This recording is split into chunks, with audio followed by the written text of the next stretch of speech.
n'éteindre plus ardent. Viens, n'éteindre plus dans ton cœur. Viens, tel que tu es ardent.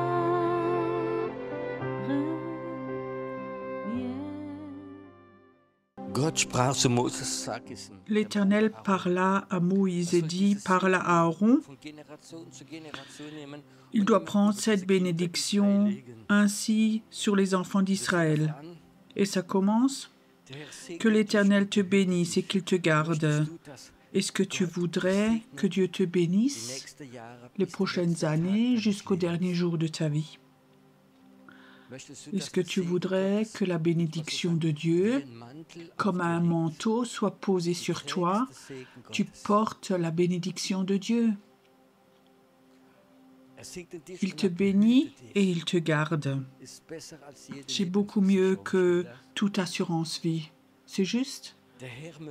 L'Éternel veut te bénir et il veut te garder. David l'avait compris quand il a dit « Quand 1000 tombent à ma droite et 10 000 à ma gauche, moi je reste debout. » L'Éternel te garde. Que l'Éternel fasse luire sa face sur toi. Tu peux imaginer ça? La face de Dieu rayonne sur toi. Je souhaite que de plus en plus des personnes voient, que des gens viennent te voir et voient que tu as quelque chose que les autres n'ont pas. J'ai déjà raconté, une femme était venue chez nous au culte et la première question était « Waouh, quelle aura vous avez ?» C'était pas une aura, c'était la présence de Dieu. Je l'ai raconté avant que vous soyez venus. Ici, il y avait un groupe de 400-500 personnes, entre 70 et 90 ans, des retraités d'Israël. Et 2 jours, ils avaient un festival de musique, rien avec la foi, simplement un festival de musique. Et nous nous sommes regardés. Ils étaient tellement morts, tellement cassés, ils n'avaient pas de vie en eux. Il n'y avait pas de présence de Dieu qui rayonnait en eux. Mais la mort était sur eux et rayonnait d'eux. Et maintenant, quand je vous regarde et comme je vois combien de vie est posée en vous et sur vous, c'est comme jour et nuit. Mais je souhaite que de plus en plus nous recevions cette bénédiction, que la présence de Dieu, qu'elle rayonne de nous. Tu peux imaginer ça? Tu rayonnes, tu as une lumière en toi. C'est la présence de Dieu qui rayonne en toi.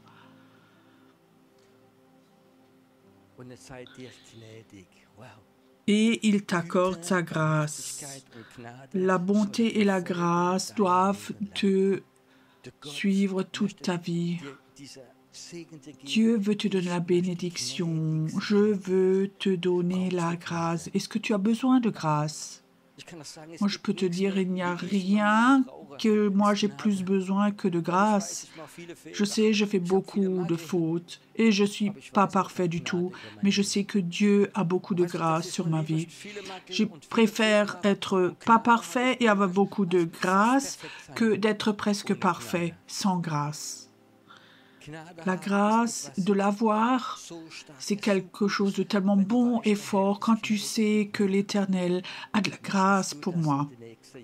Est-ce que tu voudrais que les prochaines années, Dieu dit, je te donne ma grâce, je t'accorde ma grâce, ça veut dire, je vais couvrir tes fautes, je vais couvrir tes péchés, je vais être plein de grâce, de bénédiction. C'est une telle promesse. Que l'Éternel tourne sa face vers toi et qu'il te donne la paix. La présence de Dieu veut se poser sur toi pour que tu aies la paix dans le plus grand chaos. Quand tu as de mauvaises nouvelles du médecin, du centre des impôts, de la banque, de la famille, de partout, il y a de mauvaises nouvelles et tu as la paix de Dieu en toi. Tu as la paix de Dieu dans ta vie. Je me rappelle, quand j'étais jeune, de nature, je suis un combattant. Et mon papa était l'inverse. Mon papa, il se laissait toujours tromper. Même au moment de l'héritage, il s'est laissé tromper. Et j'ai dit, papa, il faut que tu combattes, il faut aller chez l'avocat, il faut te combattre. Mon papa disait toujours, tu sais, la paix est plus important pour moi que d'avoir raison. Je n'étais pas d'accord avec lui. Et j'étais même rebelle contre tout ça. Mais après plusieurs années, je dis, il avait raison. Et avant sa mort, je l'avais visité. C'est difficile quand il est aveugle, n'entend pas bien. Il a quelques mois encore et tu demandes comment il va. Et il dit, j'ai la paix, tu comprends? Je dis, mais quand je te regarde, comment on peut avoir la paix? Mais il avait la paix de Dieu. Dieu veut nous donner la bénédiction. Et il dit, je veux te donner la paix. Pas la paix comme le monde donne, mais la paix de Dieu. D'avoir la paix. Est-ce que tu veux emmener cette bénédiction ce soir? Si quelqu'un te dit, qu'est-ce qu'il y avait là-bas? Je ne sais pas. Mais la paix de Dieu, elle vient avec moi à la maison. La paix de Dieu.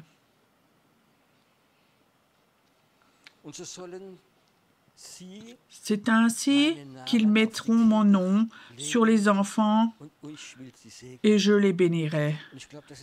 Et je crois que c'est quelque chose d'important quand tu es béni. Alors, pose le nom de Dieu, de ton Dieu sur tes enfants et ils vont être bénis. Le nom de Dieu, enfant de Dieu, dans le Nouveau Testament, je veux dire un autre nom, prends donc le nom de Jésus-Christ et pose-le sur tes enfants, qu'ils soient croyants ou non. Qu'ils vivent bien ou pas, qu'ils vivent dans le péché ou qu'ils sont loin de Dieu. Pose le nom de Jésus sur tes enfants, ils seront bénis. Et ça, c'est la bénédiction qui était là.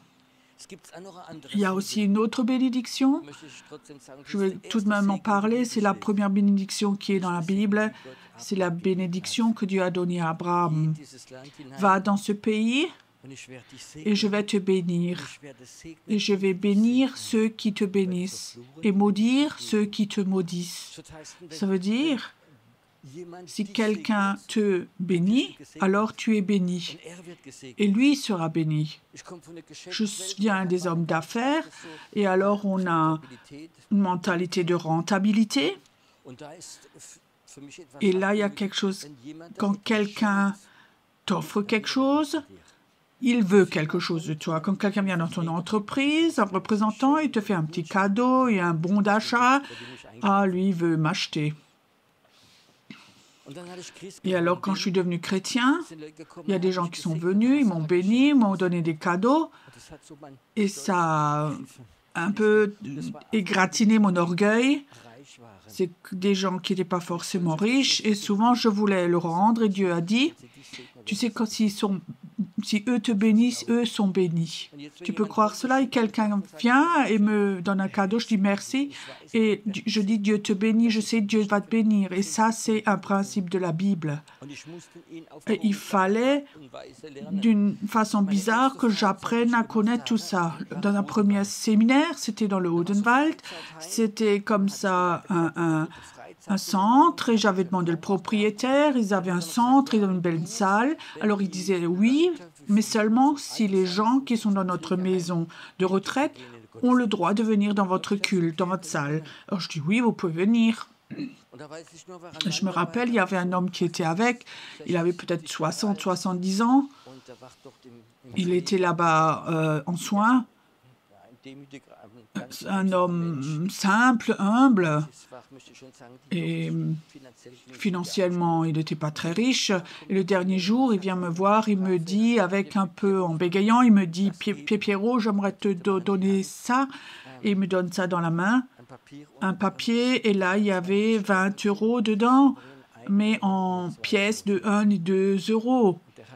Et en gros, dans sa chambre, il avait une tirelire et il l'a cassé, il m'a donné l'argent. Pendant des années, j'étais un homme d'affaires et j'avais beaucoup d'argent. Et alors, il y avait dans ma vie ce crash. Et là, il y a cette pauvre personne qui me donne tout son argent de poche, ses économies. Et tout de suite, j'ai dit, écoute, c'est bon, j'ai pas besoin de ça, merci, tu as plus besoin. Je voulais le redonner. Et Dieu dit, si tu ne le prends pas, moi, je ne peux pas te bénir. Je peux te dire, ça a brisé mon cœur. 20 € d'accepter ça en pièces de 1 et 2 €, main pleine de pièces. Il avait donné de bon cœur. Je l'aurais sans doute blessé si je n'avais pas accepté. Mais je savais que c'est quelque chose que Dieu a accepté. Il m'a appris à accepter ces choses. Et maintenant, j'ai appris, si quelqu'un me bénit, il faut mettre son orgueil de côté et savoir, OK, il sera béni de Dieu. Tu dois vivre cela, que les gens te bénissent. Et eux-mêmes seront bénis. Tu peux voir cela de cette manière. Les gens viennent et disent, je ne sais pas pourquoi, mais je vous donne une augmentation, je vous donne un meilleur travail, vous recevez ceci, cela. Vous savez, la bénédiction vient et tu n'as pas besoin d'avoir mauvaise conscience si eux viennent te bénir, parce qu'ils seront bénis. Et je vais maudire ceux qui te maudiront. Ça, c'est une protection. Attention, ça, c'est mon oint. Vous n'allez pas le toucher. C'est la bénédiction qui veut venir.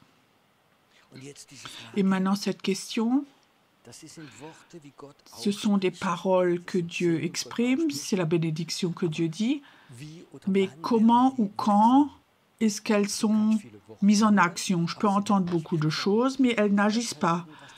Tu sais ce que c'est ce soir, la bénédiction d'Abraham, d'Aaron, tu le sais. Mais ça ne signifie pas que c'est devenu actif, que ça agit.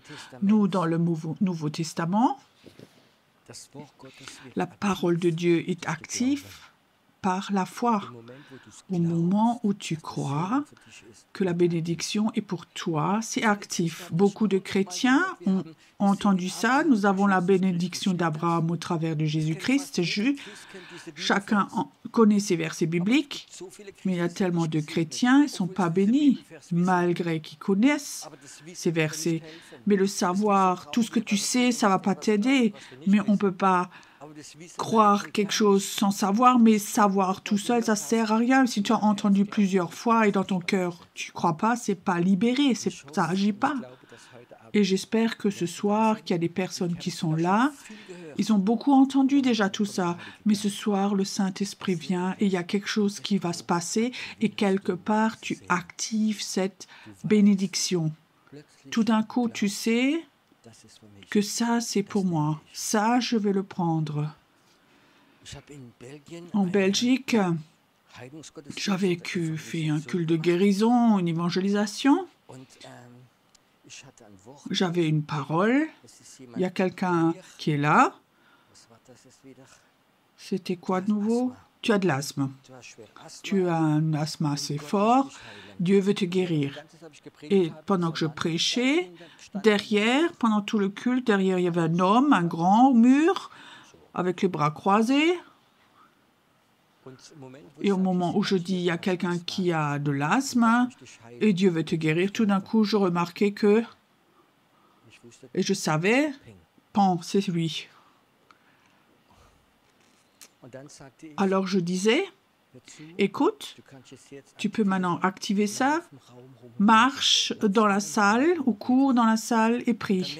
Alors je remarquais cet homme voulait, et il y a une fille qui se lève et qui marche dans la salle.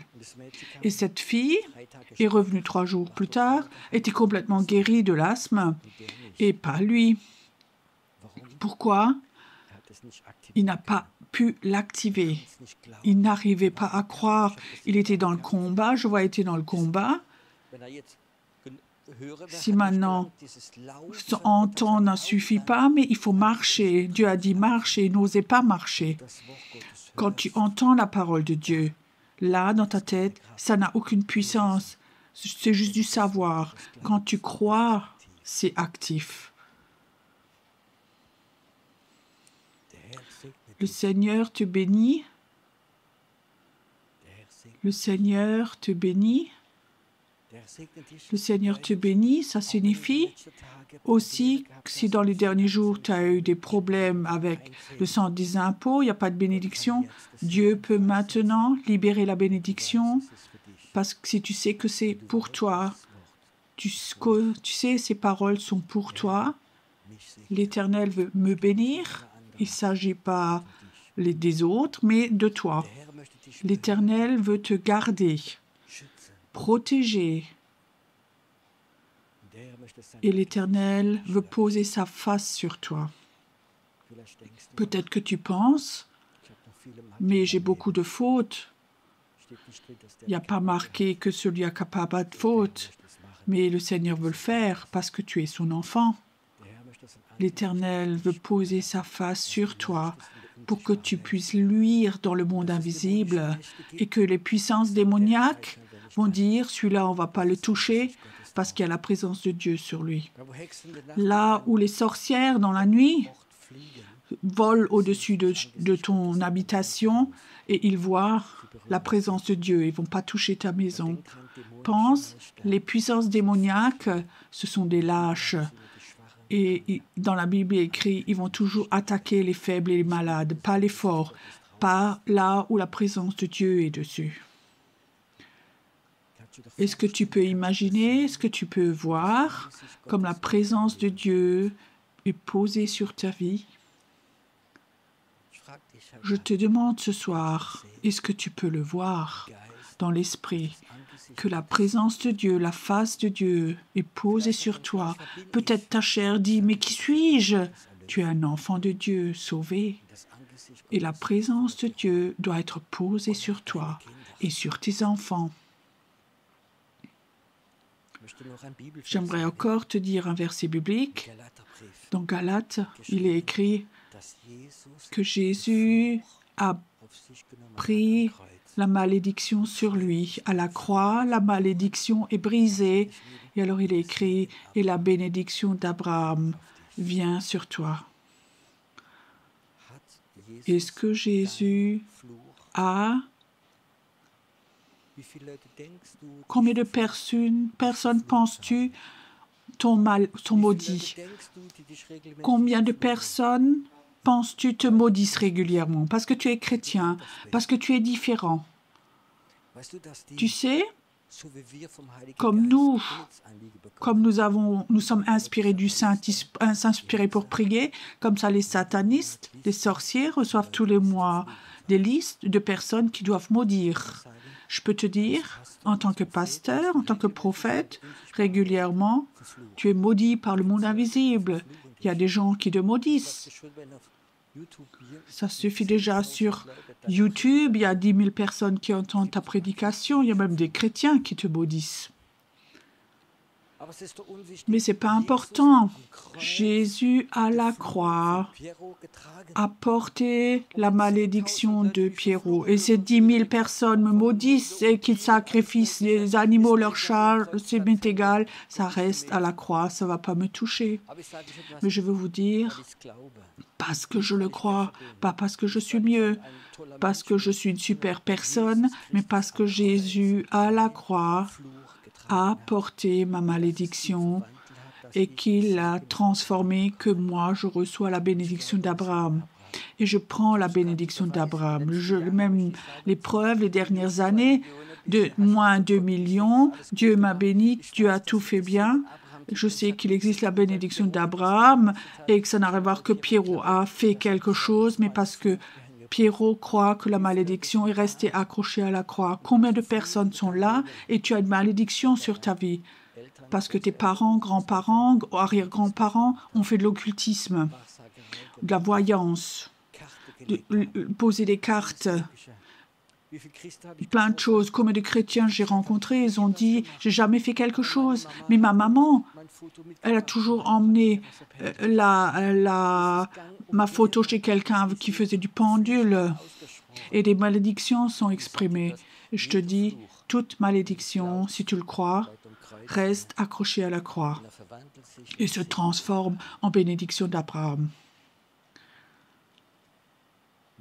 Est-ce que tu voudrais rentrer chez toi avec cette bénédiction? Est-ce que tu veux rentrer chez toi avec cette bénédiction? Je ne sais pas pourquoi. Est-ce que tu voudrais le lire encore? L'Éternel parla à Moïse et dit, parle à Aaron et à ses fils et dit, vous bénirez ainsi les enfants d'Israël et vous direz, que l'Éternel te bénisse et qu'il te garde. Que l'Éternel fasse luire sa face sur toi et qu'il t'accorde sa grâce. Que l'Éternel tourne sa face vers toi et qu'il te donne la paix. C'est ainsi qu'ils mettront mon nom sur les enfants d'Israël et je les bénirai. L'Éternel parla à Moïse et dit, parle à Aaron et à ses fils et dit, vous bénirez ainsi les enfants d'Israël, vous et vous direz, l'Éternel te bénisse et te garde, que l'Éternel fasse luire sa face sur toi et qu'il t'accorde sa grâce, que l'Éternel tourne sa face vers toi et qu'il te donne la paix. C'est ainsi qu'ils mettront mon nom sur les enfants d'Israël et je les bénirai. Encore une troisième fois maintenant. Si tu sens que ça vient sur toi, c'est comme un manteau maintenant. Tu le prends, tu l'emmènes avec toi en Suisse, en Autriche, en Allemagne, où que tu sois. Tu le prends maintenant en toi, ça vient comme un manteau sur toi. Alors lève-toi simplement pendant que tu entends cela. L'Éternel parla à Moïse et dit, parle à Aaron et à ses fils et dit, vous bénirez ainsi les enfants d'Israël, vous leur direz, que l'Éternel te bénisse et qu'il te garde. Que l'Éternel fasse luire sa face sur toi et qu'il t'accorde sa paix, sa grâce. Que l'Éternel tourne sa face vers toi et qu'il te donne la paix.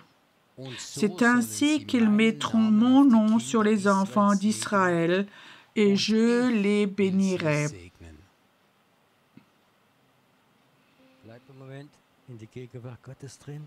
Reste un moment dans la présence de Dieu.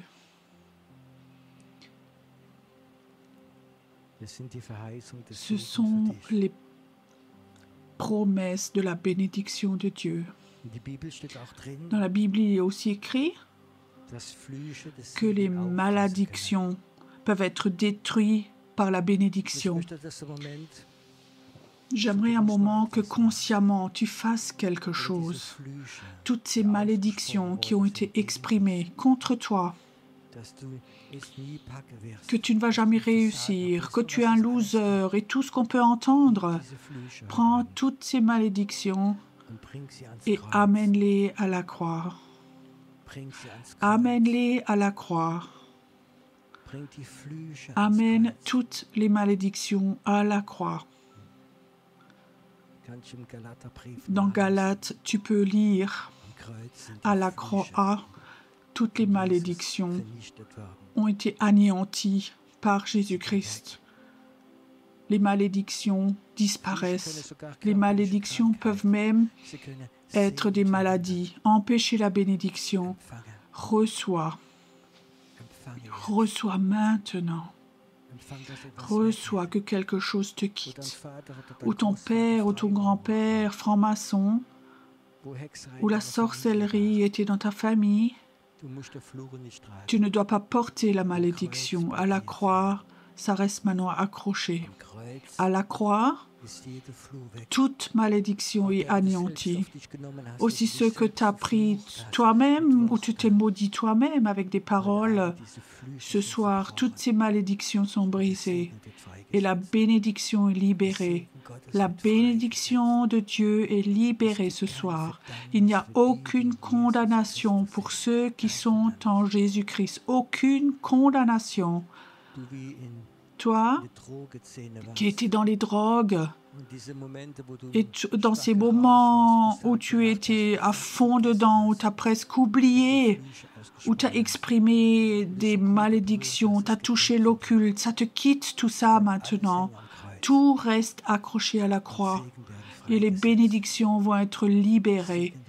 Les bénédictions sont libérées maintenant. Chantons encore ce chant ensemble. Et je vous souhaite à tous une bonne nuit, de bonnes journées.